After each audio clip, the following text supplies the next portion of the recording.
Welcome back to the pipeline. We have a very special surprise episode today with some all-star guests. We have Brandon Millman, CEO and co-founder at Phantom, also joined by Brian Friel, head of ecosystem success at Phantom, and Keone Hon, CEO and co-founder here at Monad Labs. This episode is dropping on the heels of a pretty massive announcement. Absolutely ecstatic that Phantom will support Monad from day one.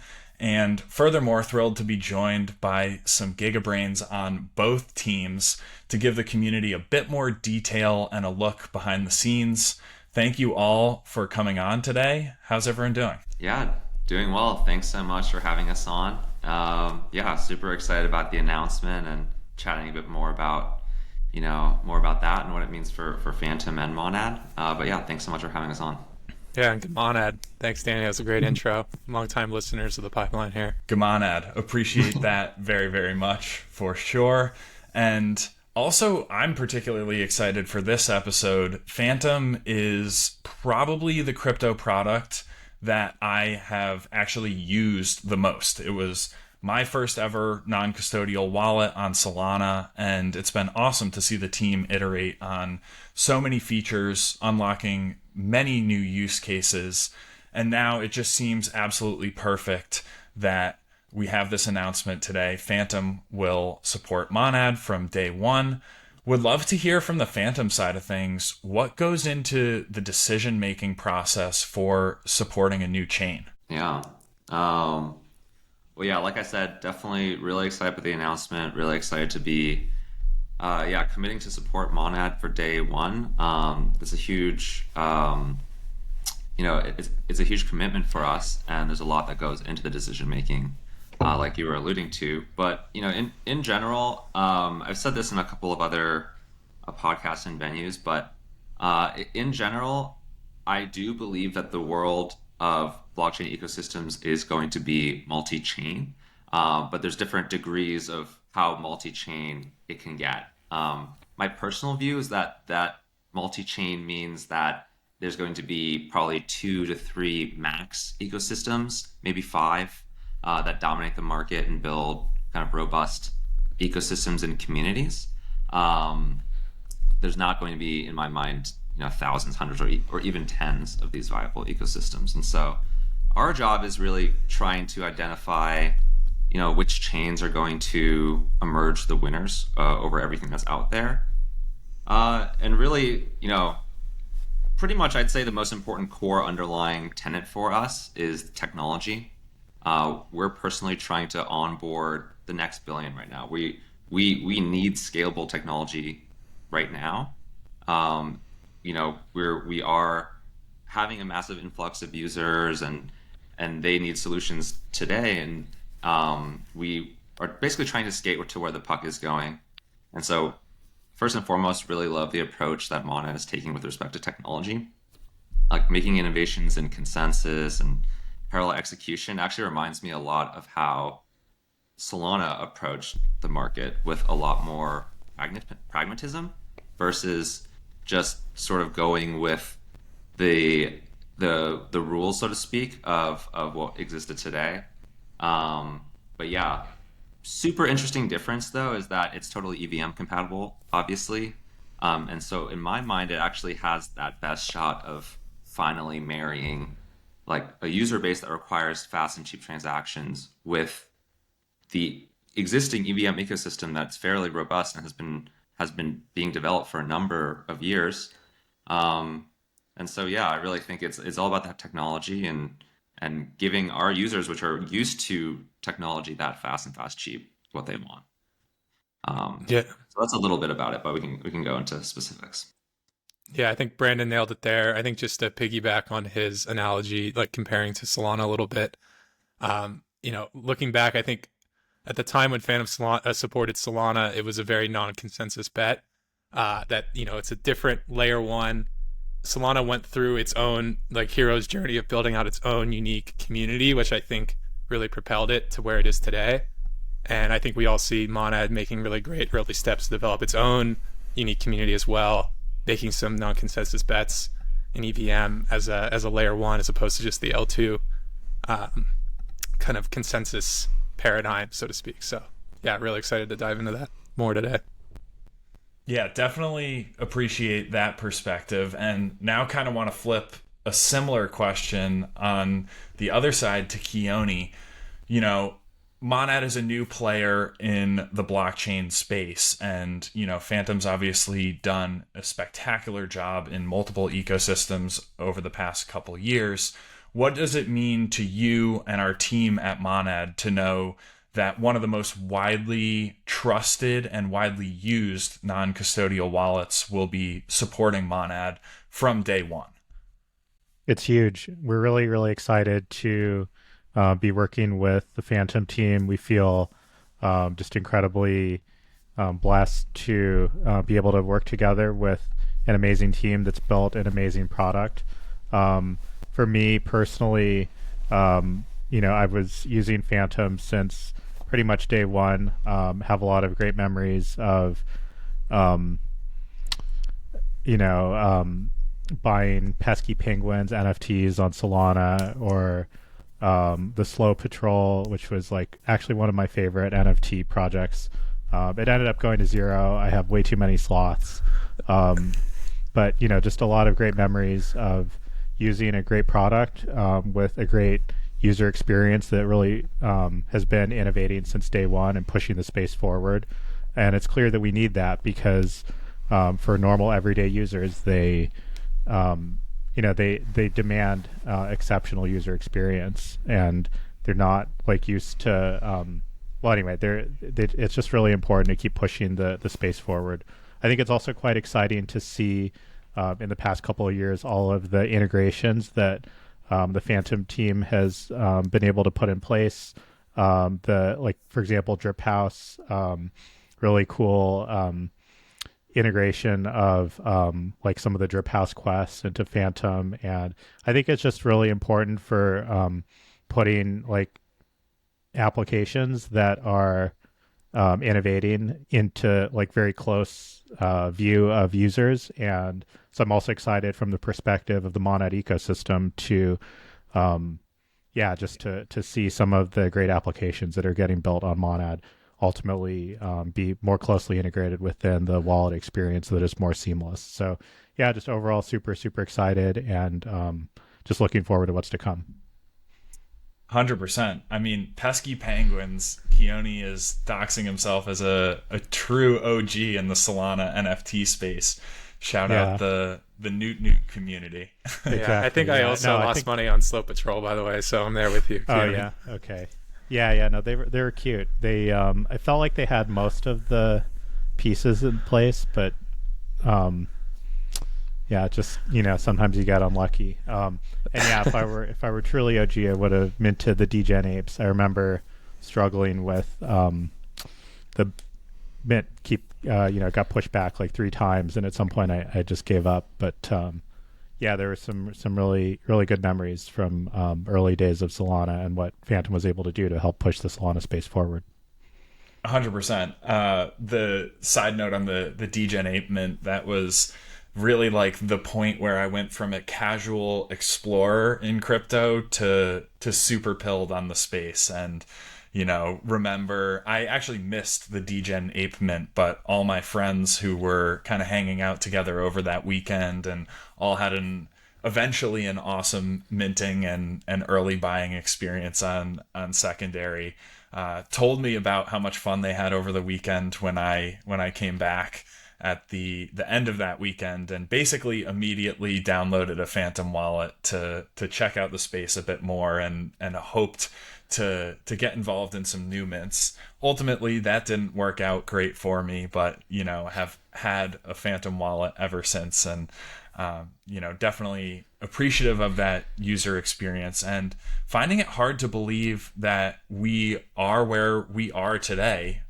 Recording this podcast actually a couple weeks before we release it and make this announcement, but as of yesterday, Phantom rose to number 1 on the US Google Play Store, flipping Cash App and PayPal of all apps. congratulations, Phantom team. How does that feel to be in this position? Did you expect to be here, or was this somewhat of a surprising moment? Yeah, I think definitely surprised, 100%. Still processing it, to be honest, because yeah, we just hit #1 on finance and Play Store. I think we've been kind of going neck and neck with Cash App, depending on the day. But actually, we're still climbing on like the overall Google Play. I think we hit #6 just earlier today, and so yeah, there's still some gas left in the tank, and I'm just kind of seeing where the dust settles. But still processing it all. I think first of all, just super proud of our team for being able to get things to this point, and it's just a huge achievement just on the face of it. And so just really proud of the team. And yeah, second, I feel like just a strong sense of responsibility now, just being that sort of flag bearer for crypto at the top of the charts, and being that first entry point to crypto for the mainstream. And yeah, it's pretty scary, but basically for a lot of folks, actually similar to what you guys described, like downloading Phantom is going to be their first experience with crypto. And yeah, just that onboarding experience really could be a make it or break it moment for them. And so yeah, I think just feeling ready for the challenge to kind of like just level things up. And yeah, I'm gonna make the meme of the like the Grim Reaper guy, but with a ghost instead. And knocking on the doors. I need to go look up what number 5 and 4 and 3 are on the overall rankings. I also don't have a Android phone, so I need to like figure that out. But yeah, if someone can let me know what those are, I'll make that. Yeah, okay. We're going neck and neck. Playing into the analogy, we're going neck and neck with Snapchat at the moment. So it's really ghost okay. on ghost violence. Got it. Yeah, there's some could be some great memes from that. I think one interesting kind of like segue of what Brandon was talking about too, of like this sense of responsibility we feel is, regardless of why or how these users are coming into crypto now, like they're here, and we really view our job as a wallet. I think you mentioned it early on, Danny, but like this sense of like retention as well, and how do we showcase the best of what's in an ecosystem. We talked a little bit about this at Breakpoint Solana last year, but we found internally like showing the best of an ecosystem, getting users to go from just funded and maybe holding a coin to actually interacting with a dApp, drives that own users' retention to stay in crypto and stay in an ecosystem and find reasons to do. And yeah, I think it's just been a wild journey to go from the NFT meta in Solana years ago to where we are today, DeFi, meme coins, everything in between. It's hard to predict why these people come in, but it's a really exciting challenge to retain them and keep them as crypto users. 100%. And I mean, it's no secret that Phantom is a leader because of the great user interface and user experience that comes along with it. I mean, I think, when you look at Twitter and you see people talking about, oh, I went out this weekend and I onboarded 10 people to crypto. Well, how did they do that? Largely, especially if they're coming from the Solana side of things over the past couple of years, the way they do that is by telling people to just go on the App Store and download Phantom Wallet. And, that's definitely become, I think, somewhat of a moat for, what Phantom has going for it. And clearly your team is thinking a lot about the growth and adoption of these different crypto user bases, and especially targeting some of these non-native crypto participants. On a high level, how do you think about the wallet user experience in crypto, especially when targeting those new users? Yeah, there's a lot of different ways to slice and dice it, but I think in general, it may seem somewhat obvious, and it's just about really thinking really holistically about the user experience and actually what that means for the user, not just while they're using the product, but for everything that happens before and after and in between. And those things include like user education, customer support, things like that. The UX is almost table stakes. Like the things that happen within the wallet. And so that's a lot. That's a little bit. We think a little bit about how that entire user journey is put together holistically, and so that's a big piece. But yeah, just piggybacking what off of what Brian was saying earlier, another big part about UX, wallet UX is actually something becoming primarily unlocked due to the breakthroughs of the underlying technology becoming more scalable is that there is just a proliferation of content, whether that's tokens, NFTs, or dApps. These things are not slowing down. And so the wallet UX is going to be a lot more important around basically become a much greater part of how you navigate an ecosystem, discover it, and things like that. And so there's this whole aspect of how we keep folks retained and discovering things in a safe and easy way. I think that's kind of where we see the role of the wallet evolving the most in the short term and long term. Yeah, totally. I don't have too much more to add to that. I think the way that Phantom's thought about this a lot is like this jobs to be done framework. Like, what are the core jobs that a user who finds themselves in crypto needs from a wallet, and really trying to nail those as opposed to like guessing what a user wants. But yeah, I think, you mentioned it early on, like wallets being that first touch point. We just announced our first acquisition actually publicly earlier of Bitski, which is a creator of embedded wallets. And I think one of our first goals with that is to make Phantom's own onboarding experience just as easy as getting these, what you're familiar with already with Web2 and the identifiers you're already used to, and bringing that more functionally into crypto and making it feel safer and more familiar, and just increasing everyone's chances of growing crypto right now. Totally makes sense. And I think there's a relatively unique level of alignment here between Monad and Phantom, and the way that both teams are thinking about quote unquote growing the pie in crypto, and actually, bringing crypto technology to new users, new products, new use cases.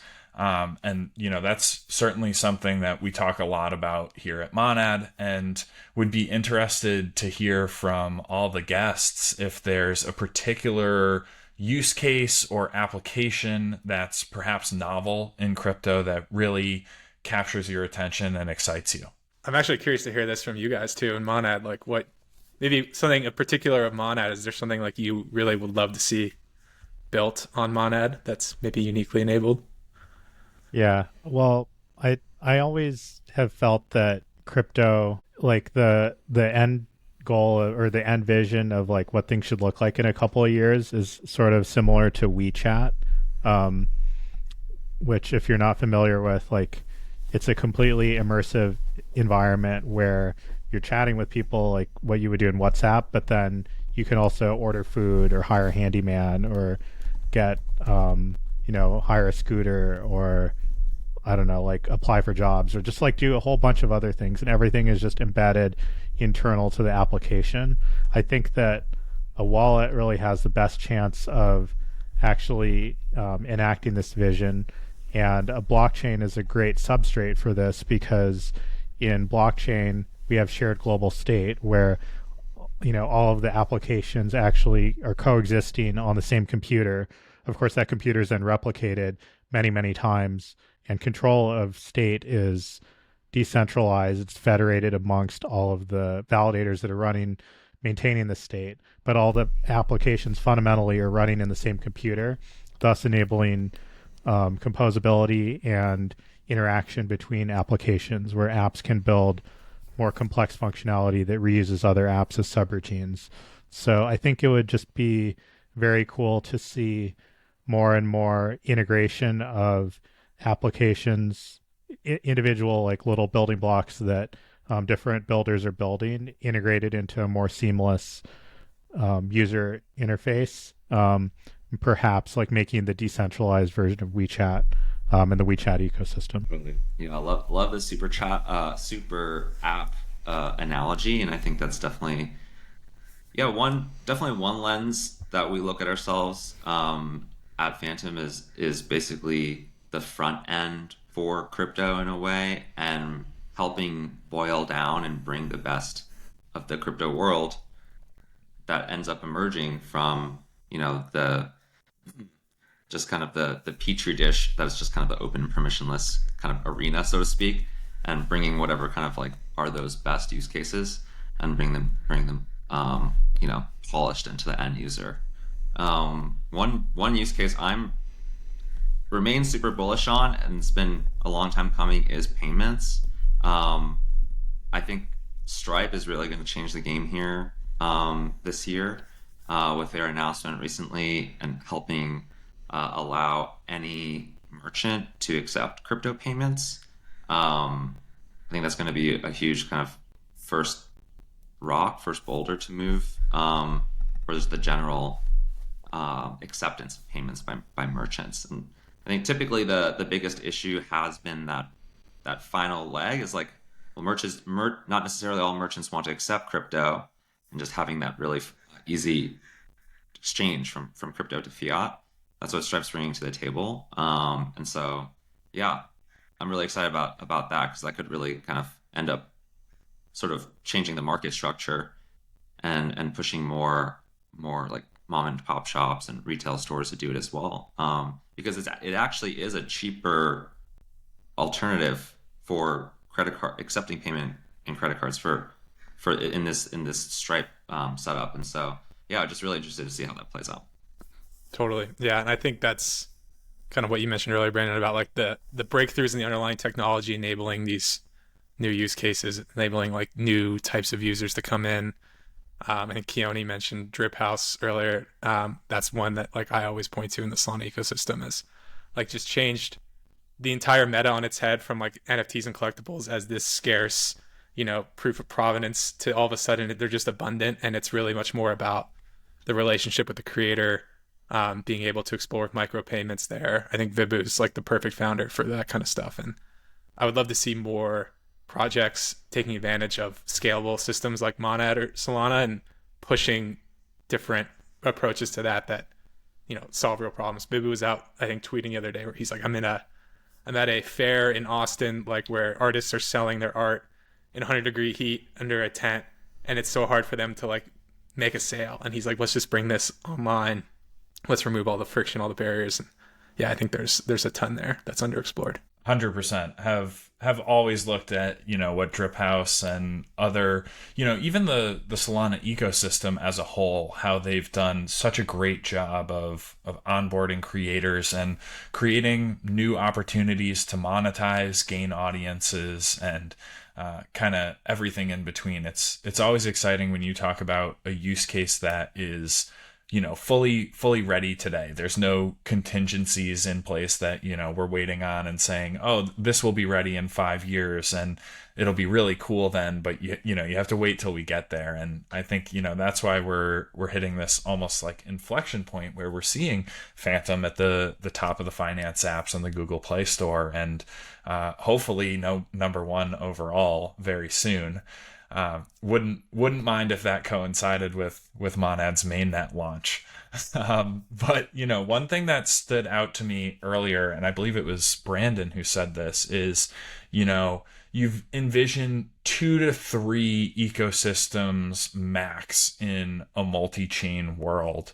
What about Monad kind of checked that box for you and gave you the conviction to support it from the earliest of stages? Yeah, well, like I said earlier, it has a lot to do with not only the specific implementation and approaches to technology that you guys are taking, but it's really the general philosophy around pragmatism is a huge part of it, and was a huge part of the decision to go Solana first. One thing that we got pretty burned out on working in the Ethereum ecosystem at 0x from 2017 to 2021 was that things just take a very long time when in that ecosystem, and that's because they've made a very specific choice along sort of like the pragmatism to dogmatism scale to be very dogmatic about the way that they're democratizing the way that the ecosystem is developing and letting 1,000+ companies develop all sorts of different L2s and things like that. And so, yeah, I think from a philosophical standpoint, really aligned with sort of the decision-making process that Monad's been taking around their whole go-to-market. And so that's one. And yeah, I think also it's simply that our user base expects a fast and cheap blockchain foundation. They've been spoiled with that, and they just prefer to use Solana over legacy systems. And yeah, it's just a shame because there's actually a lot of cool things, like I said, that have been developed in that EVM world. And yeah, I think Monad not only has that underlying technology and pragmatism, but the EVM compatibility also gives it that kind of unique opportunity to finally bridge the gap in a way that like L2s haven't really been able to, and obviously ETH1. But yeah, hopefully we can work together on making that a reality. Totally. That reminds me a lot of like a conversation I had with Zen Llama a while back, where he basically was saying like he wants Monad to take pretty much anything that's like an advanced EIP and make that a step function where that is like the base case and the expectation for dApps and wallets to support that, rather than something that's kind of like a nice to have. Maybe not, without spoiling too much of what you guys plan to do. He talked a lot about like better token standards, things that are just, like Brandon said, like pragmatic, like how do we just make this safe, and rather than a one-off implementation at ERC20 where, a bad developer could rug a whole coin. It's like we just make that the default where it's safe by default. Wallets enforce that. Users have this expectation. I think that's one thing that Solana really nailed early on, is being opinionated with the right choices, and not being afraid to make those trade-offs and lead in that way. And yeah, I mean, personally, I've just seen a lot of that from y'all at Monad so far, and I'm excited to. I feel like you guys can be that torchbearer for EVM, so I'm excited to support that. Yeah, I think from my understanding, at least, that's a partial reason why it's ideal for Monad to launch as a layer 1 and not a layer 2. Wondering, Keone, do you have any thoughts on that? Yeah, I think regarding layer 1 versus layer 2, a couple of major reasons. Number 1, decentralization. Number 2, performance. And number 3, cost for end users. With Monad, we feel that it's really important to deliver the best of both worlds between performance and decentralization. I think that just there's a lot of money that's going into running hundreds or thousands or tens of thousands of machines around the world, maintaining a single blockchain network. So we should get as much performance out of those machines as possible. And getting the performance requires software changes. It requires new architecture, low-level optimization to address the bottlenecks and get the most performance out of a highly decentralized system. I feel like there's less talk nowadays about the trilemma than there used to be. But a couple of years ago, the discourse was very much like, maybe this is a little reductionist, but just there were a lot of assumptions that like if something is more performant, then it must be less decentralized. And I think while it's true that at some scales, like there is an effect on at some scales of like number of nodes participating in the network, there's an impact on performance. I think there's still like ways to kind of move up and to the right. If you imagine like a graph where one axis is performance, the other one is decentralization, our goal should always be to move up and to the right to a higher isocline. And we could do that by novel architecture and software improvements. But again, decentralization means decentralized control of block production. It means not just having a single sequencer that's producing all the blocks. It means enforcing censorship resistance, and it was just with the current state of the world with L2s, like we just didn't see that. We saw that there were going to be significant compromises from a decentralization perspective. So first and foremost, like wanted to build as an L1 because we wanted to push the envelope of what was possible from both performance and decentralization and get to a better optimum. And then beyond that, actual performance and actual cost from building a really performant system that was really cheap for end users. Yeah, and I know that we've talked about this on other episodes of this podcast previously, but I know it's super important to have connectivity with other ecosystems, especially, being a new player in the EVM space. And that's partially why it's so important to also have Layer 0 and Wormhole and Axelar supporting from day one. How do you see Phantom playing a part in multi-chain connectivity for Monad? I think there are some specific things and then just more general things that we can work together on. On the specific side, I think that embedding one or more bridges internal to the wallet can enable more seamless movement of funds from one chain to another. And when I say bridges, I mean kind of like more generalized bridges, like there are liquidity cross-chain protocols that allow swapping from one asset on one blockchain to another asset on another blockchain. But yeah, I think that having that experience be integrated directly into the swap functionality of the wallet is a huge unlock for multi-chain functionality. And then I think, beyond that, I'm really actually quite excited and curious about the Bitsky acquisition, because I feel like there are a lot of opportunities for just better onboarding of completely new users, or better onboarding of existing users that are like already using another blockchain, maybe that can be facilitated by some new technology. Yeah, super. And also curious to... No, I was just going to deflect it over to you, Brandon, because I am curious to hear what you think on that side of things. So apologies for cutting you off there. Yeah, no worries. It's the nature of these Zoom videos. But yeah, in general, definitely align that bridging is definitely is not only a fundamental cornerstone of a lot of these ecosystems, and that a lot of liquidity is the number one.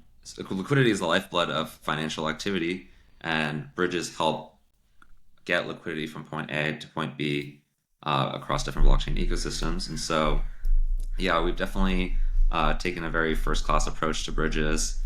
Like Keone said, added them into the swapping experience. And that works great for fungible tokens. But we also have a lot of experience actually with bridging in the NFT context as well, having helped work with the DGODS team multiple times, bridging from a couple different ecosystems. And so, we kind of we have experience with all of that. We have a number of reps under our belt, so we're really interested in just kind of continuing to sharpen that bridging experience. And I think there's even other futuristic things like remote smart contract calls and things like that are a bit more futuristic. But that's kind of how we think about bridging now. I think it is a table stakes feature, and it's going to get more and more easier over time. And I think wallets integrating bridges is going to be a huge unlock, because typically in these the dApp interfaces for bridges, there's a lot of very tedious transaction confirmations that need to be done, that someone looking at the transaction is not going to know what's going on anyway, is very much just clicking through them. And so just having the opportunity to bring that all in kind of a very neatly wrapped bow for folks, using, I think, some techniques that are just only available to wallets, are going to be really interesting. So, happy to talk about Bitsky as well. But that's like how we approach bridging. Cool. And I mean, since I don't want to cut Brian off, but no, go for it. So I'll kick it over to him. I was just gonna say on the Bitsky side, we can go as deep as you guys went on that, but I think it really did stem from a problem we face where it's, Phantom started really as essentially was like a front end to an RPC way back in the day. What people I think were familiar with MetaMask with, which is this, very self-custody, connect direct to an RPC, send transactions to a blockchain. And, as we've built up and scaled up, we've realized that we really need to be this full-fledged app on multiple platforms, build in a sense of authentication. And how does that work with self-custody? And I think everyone knows that we want to move away from a seed phrase first world, but Bitsky is kind of our way of being able to transition from, you need to write down this seed phrase when you onboard to a new chain, like Monad, and get started, to maybe you still have that option, you can, but if you want to just sign up on the go, with some kind of Web2 like or social identifier, you can. And then, us solving that for ourselves as a wallet, we integrate with all these dApps. We're right there on, it's one of the first steps you always do when you connect to a dApp is, connect your wallet. We really want to bring that experience to an app too. So if there is this killer app that's on Monad that's out, bringing their own users into the Monad ecosystem, a user shouldn't have to leave that dApp, go to an app store, download another application like a wallet. They should just be able to seamlessly sign up and get started, without losing that context. So that's kind of our beachhead into that world of more of the embedded wallet space. And I think it's just a great timing with kind of the focus on consumer crypto, getting everyone interacting and retaining on blockchain ecosystems. I think it's the perfect match. 100%. And I'm kind of thinking of this question as we keep hitting on the multi-chain growth that Phantom's experienced over the past couple of years. Was that always the plan from day one, to be this multi-chain, almost end-to-end application for at least the user side of things? Or did that kind of evolve over time as you cornered more of the market on the Solana side of things and, potentially then looked to Ethereum and the EVM space as, this large and long-standing, widely used standard in crypto? Yeah, the goal was definitely to evolve into a multi-chain wallet from the very beginning of the company. It was a premeditated thing, and was very much the journey of Phantom was all very carefully constructed to try to get us to this moment where it's still crazy to see, but we're number one on the finance app, and we're actually being that initial touch point for all of crypto. And so I think when I was working in the Ethereum space, it was such a controversial take that a user or a developer would use something that's not Ethereum. It's so unsafe, it's unsecure, and you're paying the premium to guarantee all those things. And then in the middle of 2020, that's when things changed for me, and that was the advent of Binance Smart Chain. And that's what really showed me that, hey, there's actually a huge untapped retail market that is hungrier for fast and cheaper chain, which sounds very obvious and intuitive on its face, but no one was really trying it. And so I think when I saw that, I was like, hey, multi-chain is definitely the future. It's not just going to be ETH L1. And so, and besides that, we also want to build a MetaMask competitor and finally, take them down essentially. And what we decided to do was, we knew multi-chain, we wanted to go multi-chain, and we knew that we want to go after MetaMask. And so our shot on goal would be to plant our own flag on our own initial ecosystem, and that was not Ethereum, and use that as kind of our beachhead to then propel ourselves on our general multi-chain expansion. And through a number of days of research and chatting with ecosystems, etc., we ended up deciding on Solana first. So that's kind of how things played out. And then I think after a while, on Solana, we realized, hey, actually Solana is the future, and we really need to actually help foster this and grow it. And so yeah, that's kind of a little bit of a journey from being like very much just within the ETH space to being sort of flag bearer for Solana in a lot of ways. Yeah, I think it's absolutely brilliant, right? Because you could have come out of the gates and announced day one support for every EVM chain, probably, if you wanted to. But going after this new market, fewer established competitors, there's less noise, and obviously did a really awesome job of that, and kind of became this cornerstone of the Solana user experience. What gave you actually the conviction to go after such a new market? Was it that, you didn't realize that Solana would necessarily scale as quickly as it did, but that was, as you said, the place to plant your flag? Or did you have this high degree of conviction on Solana's tech and community from day one? Mm-hmm. Yeah, I'd say, yeah, like I said a couple times earlier on, like the principle that keeps on giving is just being finding the teams that are very technology focused and pragmatic. And so, we saw that in Raj and Anatoly, and that was very much a tops down culture that they built with their developer community as well. And so that was awesome. I think there was one interesting aspect of Solana where a lot of people were saying, hey, EVM has way too much network effect. It has way too much dominance. Anyone trying anything else is not going to work. And that was actually ended up being this very interesting contrarian bet where there was this dynamic where folks in the Solana ecosystem actually banded together and sort of like had shared trauma around like building this new ecosystem, layer by layer.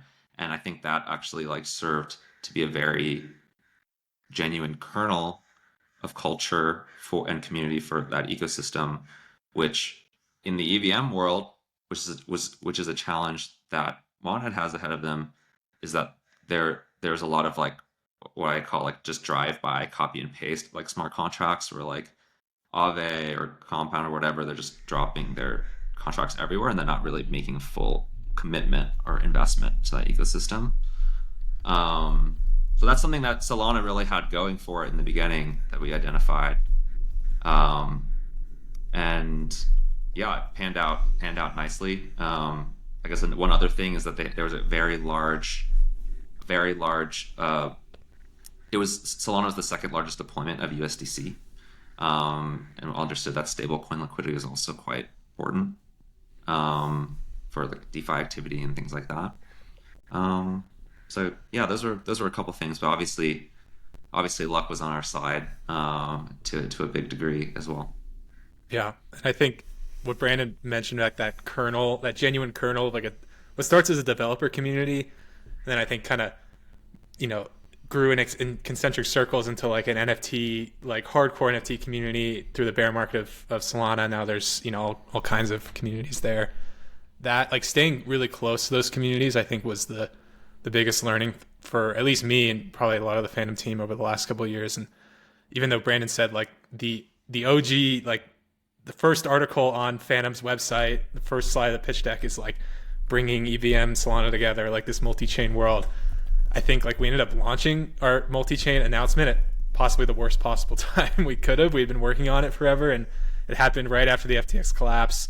Solana had already been through a lot, and our focus then, like I think we really, once we got that out the door, we really made a concerted effort to double down on Solana and stay close to that core genuine community. I remember the Lamport DAO hackathon at like the depths of the bear market, and like Bonk had just launched and was seeding it with new Bonk tokens, and some people didn't believe they were worth anything. And it's crazy how much has changed in just less than 2 years, like a short amount of time. But really staying close to that community, I think, was the biggest learning for us. And I think that matches up with Brandon's worldview of there being, not endless blockchains, but maybe being like 2 or 3 handful of these different paradigms like EVM, SVM, and having clear leaders in those and staying really close to the people who are not afraid to push the boundaries on the status quo. So yeah, we see that in Monad. I think it's really exciting, and we definitely want to stay close to these genuine communities. That's been the biggest driver of our own success is through them. Yeah, it strikes me that the early days of community formation and developer community formation and some of the initial apps, that's a very formative time. I can imagine that, well, I mean, we've just seen a couple of examples of that. Like you mentioned, the early days of Solana and then also through the bear market, like after FTX, great, definitely a really tough time to be a founder in the space. But then also, people built really strong bonds. And I feel like there was a similar, like for the Ethereum community, the growth of Aave or Compound or Uniswap, or like a lot of apps that we see as very foundational now in the Ethereum ecosystem. They were all kind of forged during a similar time when it was still very early, and it was just, people building something that, where everyone else would be like, you're crazy for trying to pull that off. Like, that's never going to work. So I feel like there's a broader thing here where, as a crypto ecosystem in general, like the adoption of crypto is still it's still quite early, and I'm just excited about seeing the space grow and seeing foundational apps grow that 5 years from now or 10 years from now we look back on and we're like, oh my gosh, that they were forged in this period of uncertainty when there's like certainly promising developments happening, like you mentioned with Stripe enabling merchants to take crypto payments.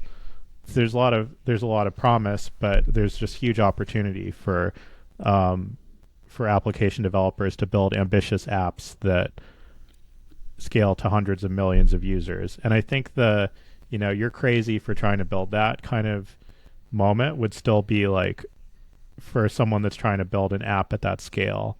And I think that means that there's actually a huge opportunity right there to go try to build, to build something that literally has hundreds of millions of users, and is completely using crypto rails and completely using, Phantom Wallet as the front end, or like Monad as the back end. There's a huge opportunity to do that. So anyway, I just feel like it's very exciting, and it's exciting for me personally to see what gets built now, what's getting built right now, and what that looks like in a couple of years. 100%. And I love the thought and the intentionality that goes into community from both teams here.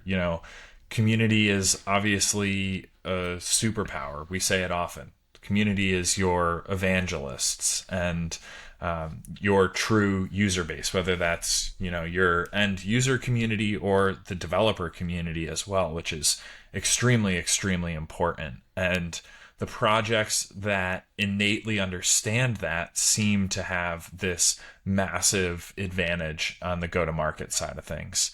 And I think that's exactly the case here. And I'm absolutely thrilled to be able to add Monad on my Phantom wallet in the coming months. And I'm sure the community is as well, because we already have so many members of the Monad community that are up and running with Phantom Wallet well prior to this announcement. And, so having that standard that's already in place is just so very key on multiple perspectives. It's been an absolute treat to hear from both teams here today. And before we do wrap up, we have one final question, which is the final alpha shamelessly ripped from Kobe and Ledger's Up Only podcast. And I'll iterate a little bit on what it means to give final alpha to give you all a chance to think about it here. But it doesn't have to be traditional crypto alpha, or what people would call quote unquote alpha on the Twitter timeline. It can be taken in many directions. It could be life advice. It could be a tip on health and wellness. It could be a tip on building in the space, staying in the space, which is, obviously there's so much noise and nonsense in these early days of crypto. That's always valuable as well, but can kind of take it any direction you want, but loosely termed final alpha, shout out up only, greatest crypto podcast of all time for sure. The floor is open if anyone wants to kick off a final alpha.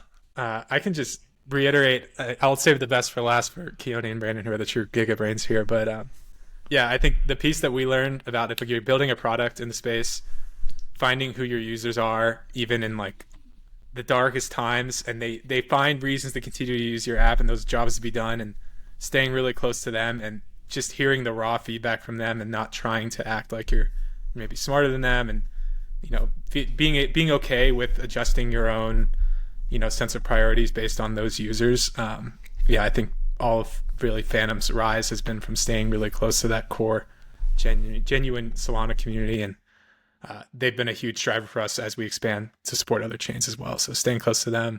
And then I guess one bit of alpha is if you are a Monad user and when launch day comes around, even on the test net, download Phantom and check out our Explore tab.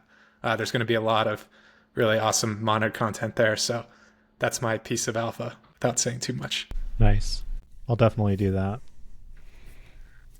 I think on my side, I was thinking about this just now because I think if you're in the space, like regardless of how you're involved, whether it's as a community member, a avid crypto Twitter poster or reader, or someone working professionally in the Web3 space, or someone hoping to do that, or someone hoping to build something, or someone building something, I think it would be good to, for a moment, like make the assumption, if you don't already, but like internalize it mentally, that crypto will take over the world, and just try to sort of visualize what that looks like, where everyone is using crypto rails for finance, for social, for gaming, and we have a huge number of applications that are all using crypto as the back end. Like in that world, I think we all in the space think that that's possible or likely to some varying probability. Everyone has their own internal probability. But if you just assume that that is certainly going to be the case, like 100% certainty, then how would you change your behavior? Like what would you do anything differently, if at all? And then, if that does change your behavior a little bit, then try to think through what you can do to find a way to make that happen and to add value to the space. And then once that happens, then I think the way to do that is just by starting small, but trying to be really consistent. So, one thing that I've seen happen over the past couple of months, or maybe like past year or a little bit more, is just seeing a lot of community members in the Monad community embracing that and really internalizing that consistency is key, and growing their contributions and growing their voice in the broader crypto space by finding a way to add value and growing their audience, growing their following, growing their skills, and for some of them actually taking the leap and professionally into Web3, just from gradually doing that. So I think that it's easy to sort of try to do big things and then have them, it's just hard to do something, make a very big jump, but sometimes it is possible. But I think just being very consistent, starting small, and every day just committing to practicing your craft or getting better at what you're trying to get better at, I think you'll be surprised at how quickly the results compound. All right, some solid advice from Keone for sure. I think maybe as an extension of the thought that, hey, we should all be operating like crypto is going to be taking over the world, I think engaging in frivolous tribalism is very counterproductive and a very zero-sum, negative-sum mindset. That's hey, no one should be trying to scrounge for the pie currently, because we're all heading for billions plus users, and so let's all try to focus our efforts instead of like eating each other alive, and just let's all be crypto maxis. Let's all be that really give that really great first impression to new folks entering the space, um, and not give them something scary when they're first entering, or or like antagonistic. Yeah, I'd say yeah, just really don't be like tribalistic. I think that's, and that kind of really opens your mind to all the stuff that's going on in crypto. I think a lot of people just automatically dismiss certain things because they have, I mean, preconceived notions or biases, and yeah, once you just kind of remove those lenses, I think yeah, a lot opens up to you. So. Some very true final alphas today, and I always love the idea of like zooming out from a timeline perspective, because some of the most major negative events don't seem quite as negative when you do that. And looking at the longer term values of the space, and from a zoomed out perspective, how rapidly the industry is actually making progress is faster pacing than I think many people would have envisioned, back 10, 15 years ago even. So very exciting to hear. Very excited to have had an all-star roster of guests today, and even more excited now to give this out to the community and let them all know that they don't need to change wallet providers because Phantom is coming to Monad for day one support. Huge news, and appreciate all of you coming on to join me to talk about this outstanding announcement. Special thanks to Brandon and Brian over at Phantom, and Keone as well. It was a blast. Thanks again, guys. Yeah, thank you, Danny and Keone. Really excited to be working with you guys. Same here. Yeah, looking forward.